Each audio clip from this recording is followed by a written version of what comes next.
Hello friends, कैसे हो आप सब। उम्मीद करती हूँ कि आप लोग बहुत अच्छे होंगे।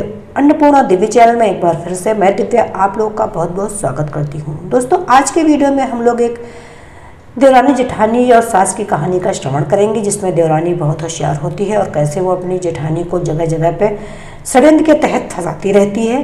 तो उम्मीद करती हूँ कि ये पूजा पाठ की कहानी से अलग कहानी आप लोग को जरूर पसंद आएगी। अब हमारे चैनल पे आपको पंचतंत्र की कहानियाँ, हिंदी कहानियाँ इत्यादि सुनने को मिलती रहेगी। तो अगर आप मेरे चैनल पे नए आए हैं तो मेरे चैनल को जरूर सब्सक्राइब कीजिए। यहाँ पे आपको हिंदू धर्म की पूजा पाठ से संबंधित कथा कहानियों के अलावा और भी कहानियाँ सुनने को मिलेंगी। तो चलिए फिर शुरू करते हैं।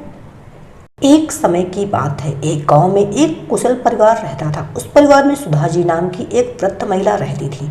सुधा जी के 2 बेटे और बहुएं थी जो उनके साथ ही रहती थी। बड़े बेटे अशोक की पत्नी नम्रता संस्कारी और सर्वगुण संपन्न थी। वहीं छोटे बेटे की पत्नी अनाया चालाक और बहुत तेज तर्रार थी। एक बार की बात है, सुधा जी ने नम्रता को बहुत सारे लड्डू बनाकर रसोई में रखने के लिए दिए। सुधा जी बोली, बहू मैं मिश्रा जी के वहाँ काम से जा रही हूँ, तुम लड्डू को थोड़ी देर बाद डब्बे में रख देना। ये बोलकर सुधा जी बाहर चली जाती है। नम्रता अपने बेटे की आवाज सुनकर उसे देखने चली जाती। तभी अनाया रसोई में आती है और शुद्ध देसी घी के लड्डू देख उसके मुंह में पानी आ जाता है और एक लड्डू वह खा लेती। अनाया, वाह, इतने स्वादिष्ट लड्डू मैंने कभी नहीं खाए।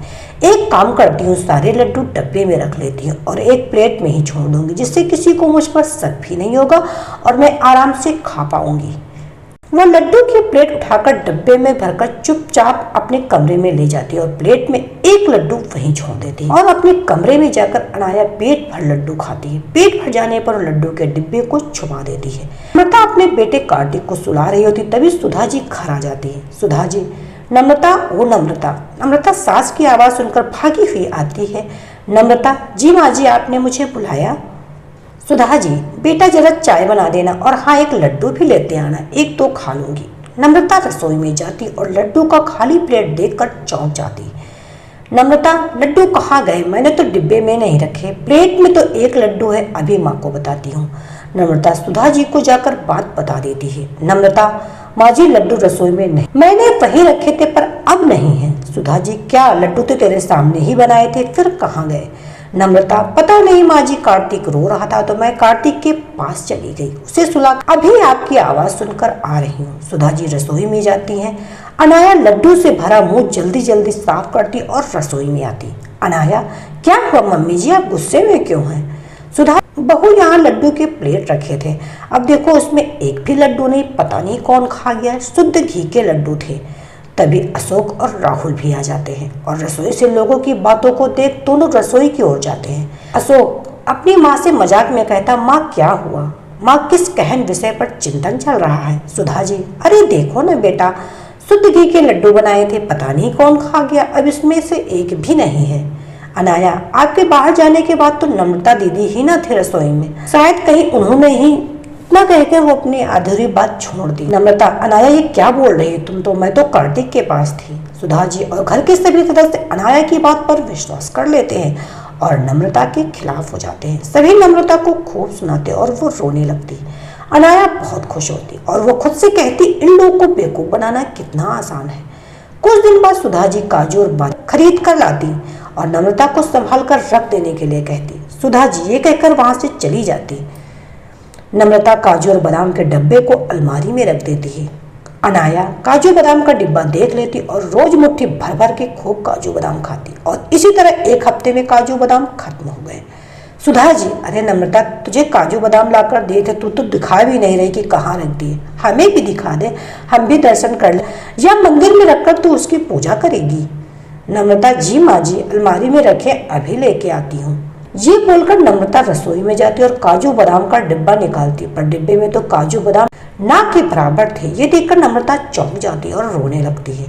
नम्रता की रोने की आवाज सुनकर सुधा जी और घर के सारे सदस्य रसोई में आते हैं। नम्रता को रोता सुधा जी बोलती, अरे क्या हुआ, रो क्यों रही हो? नम्रता, माँ जी, काजू बादाम यही रखे थे, पता नहीं कहाँ गए।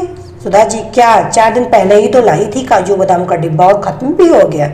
अनाया अपनी चोरी छिपाने के लिए फिर नम्रता पर इल्जाम लगा देती और कहती है, दीदी जब खाने का मन था तो बता देती, लेकिन इस तरह चोरी करना ठीक नहीं। सुधा जी, पता नहीं इस घर को क्या हो गया, खाने की भी चोरी, अरे बहू थोड़ा बहुत दूसरों को भी चखा दिया करो, इस घर में और भी लोग रहते हैं। यह बोलकर सभी चले जाते हैं और नम्रता फिर रोने लगती। कुछ दिन बाद अनाया की दोस्त रिया का फोन आता। रिया, हेलो अनाया, कैसी हो? अनाया, मैं ठीक हूँ, तुम? इतने दिनों बाद कॉल आया। रिया, घर के काम में बिजी रहती हूँ, चलो ना हम दोनों कल मिलते हैं, शॉपिंग करेंगे, खाएंगे पिएंगे। अनाया, अच्छा ठीक है, कल मिलते हैं। वैसे भी शादी के 2 महीने हो गए, कहीं घूमने भी मैं नहीं गई, राहुल को तो टाइम भी नहीं मिलता। रिया, ठीक है ना, तो कल मिलते हैं, तू तैयार रहना। अनाया खुद से कहती, मैंने रिया को तो हाँ बोल दिया, पर मैं पैसे कहाँ से लाऊंगी? बाहर जाने का मतलब पैसों का खर्च होना। अब अनाया पैसों की जुगाड़ में लग गई। वो सुधा जी के कमरे से गुजरते तभी अशोक सुधा जी को 10,000 रुपए रखने के लिए देता। अब रात होती अनाया सुधा जी के कमरे में जाती और 10,000 की गड्डी चुरा लाती और सुबह होते अशोक 10,000 सुधा जी से मांगता। अशोक, माँ वो 10,000 दिए थे ना, वो देना दोस्तों को वापस करने के लिए, वो लेने आ रहा है, आप मुझे वो पैसे दे दीजिए। सुधा जी कमरे में पैसे लेने जाती, जैसे ही अलमारी खुलती तो पैसे कहीं नहीं मिलते। सुधा जी चिल्लाती, चिल्लाने की आवाज सुधा जी के घर के सभी सदस्य सुधा जी के कमरे में आ जाते।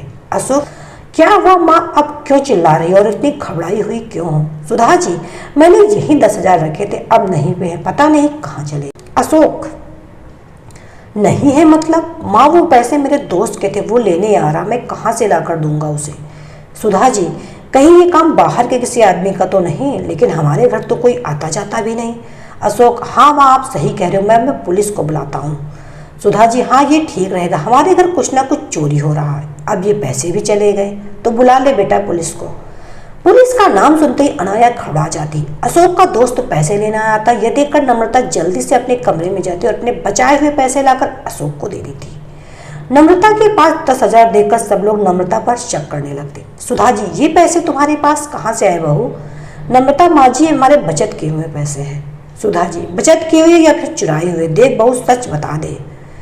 अनाया की चांद में चांद आती और वो भी नम्रता को नम्रता दीदी, अब इस बार भी चोरी की हद हो गई, अपने ही घर में चोरी, आपको ये बातें दीदी शोभा नहीं देती। तभी पुलिस आ जाती। पुलिस को देख अनाया घबरा जाती। पुलिस नम्रता से पूछताछ करती और नम्रता बेगुनाह साबित होती। फिर पुलिस जब घर में एक एक कमरे की तलाशी लेती तो अनाया पूरी तरह से घबरा जाती, क्योंकि अब पुलिस अनाया के कमरे की तलाशी ले रही है। पुलिस को नोट की गड्डी अलमारी में कपड़े के नीचे रखे मिले, साथ ही काजू बादाम का डिब्बा और 1-2 लड्डू भी मिल जाते हैं। सब चौंक जाते और अनाया फूट फूट कर रोने लगती। अनाया, मुझे माफ कर दीजिए, मुझसे गलती हो। सुधा जी, सब कुछ तुमने चुरा और मेरी बहू नम्रता को दोषी बनाया। अनाया रोने लगती और नम्रता से भी माफी मांगती। नम्रता, कोई बात नहीं अनाया, तुम्हें इस घर में चोरी करने की कोई जरूरत नहीं, तुम्हें कुछ भी चाहिए तो तुम हम सबसे कह सकती हो। तुम्हारी एक गलती ने तुम्हें कितनी बड़ी मुसीबत में डाल दिया था। अनाया, मैं आप सबसे माफी मांगती हूँ, आगे से कभी ऐसा नहीं करूंगी। नम्रता अनाया को गले लगा लेती और सुधा जी नम्रता से माफी मांगती हैं और नम्रता सबको माफ कर देती और अब आज से सब लोग खुशी खुशी साथ में रहने लगते हैं। तो दोस्तों ये थोड़ी सी अलग सी कहानी थी, आप लोगों को जरूर पसंद आई होगी। वीडियो थोड़ा सा भी पसंद आए, कहानी थोड़ी सी भी पसंद आए तो वीडियो को लाइक, चैनल को सब्सक्राइब जरूर कीजिएगा। इसी तरह हम आपके लिए अच्छी अच्छी कहानियां आगे भी लाते रहेंगे। तो मिलते हैं नेक्स्ट वीडियो में, तब तक के लिए bye bye. Subscribe now and press the bell icon. Never miss an update.